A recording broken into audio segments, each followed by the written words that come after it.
যুক্তরাষ্ট্রের আকাশ ভার হয়ে উঠেছিল শুধু মেঘে নয়, ক্ষোভে। 5 এপ্রিল শনিবার এমন একটি দিন যেদিন গণতন্ত্রের মঞ্চে গর্জে উঠল লাখো কণ্ঠ। লক্ষ লক্ষ মানুষ একসাথে বলে উঠল, দেশ কারো একার নয়। প্রেসিডেন্ট ডোনাল্ড ট্রাম্প ও ইলন মাস্কের বিরুদ্ধে আমেরিকার 50টি রাজ্যে শুরু হয় গণবিস্ফোরণের মতো এক আন্দোলন। প্রায় 1200 বিক্ষোভ একদিনে একসাথে। ইতিহাস বলছে এটাই ট্রাম্পের দ্বিতীয় মেয়াদের সবচেয়ে বড় বিরোধিতা। ওয়াশিংটন ডিসির আকাশ ছিল মেঘে ঢাকা, বাতাসে ছিল প্রতিরোধের গন্ধ।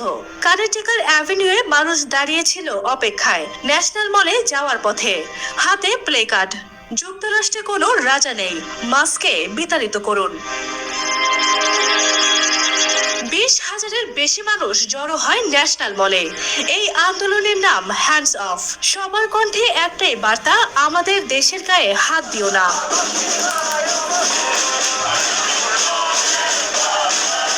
বিক্ষোভের দানা বাঁধতে শুরু করে ট্রাম্প প্রশাসনের নির্বাহী আদেশ আর মাস্কের অধীনে কর্মী ছাঁটাইয়ের দুঃসহ বাস্তবতা থেকে।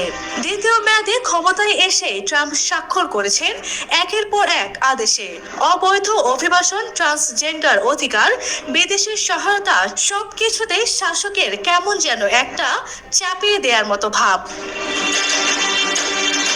আর ইলন মাস্ক দায়িত্ব পেয়ে কেন্দ্রীয় সরকারের দক্ষতা বিভাগ নামের নতুন সংস্থার মাধ্যমে ছাঁটাই করেছেন 2 লাখেরও বেশি কর্মী। মেরিল্যান্ডের বেল্টিমোরো সোশ্যাল সিকিউরিটি অফিসের বাইরে বিক্ষোভকারীরা বললেন, ডিওসিকে চাকরিচ্যুত করুন, মাস্ককে মঙ্গল গ্রহে পাঠান।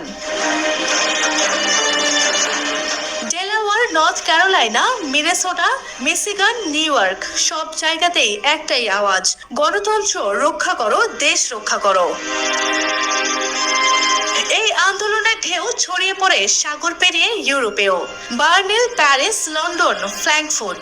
প্লে কার্ডে লেখা, অত্যাচারের শাসককে প্রতিহত করুন, আইনের শাসন ফিরিয়ে আনুন। গণতন্ত্র যেন এক বৈশ্বিক চিৎকারের রূপ নেয়। আর ট্রাম্প, তিনি ছিলেন গলফ ক্লাবে, ফ্লোরিডার জুপিটারে নির্বিকার, নির্লিপ্ত। বিক্ষোভ চলছে আর তিনি ব্যস্ত বলের পেছনে। এই অবহেলার জবাব দেয় জনতা। মার আলোকোর কাছে ওয়েস্ট পাম বিচে আরো এক প্রতিবাদ। 400 মানুষ, প্লে কার্ডে লেখা, বাজার ধসে পড়ে, ট্রাম্প গলফ খেলে।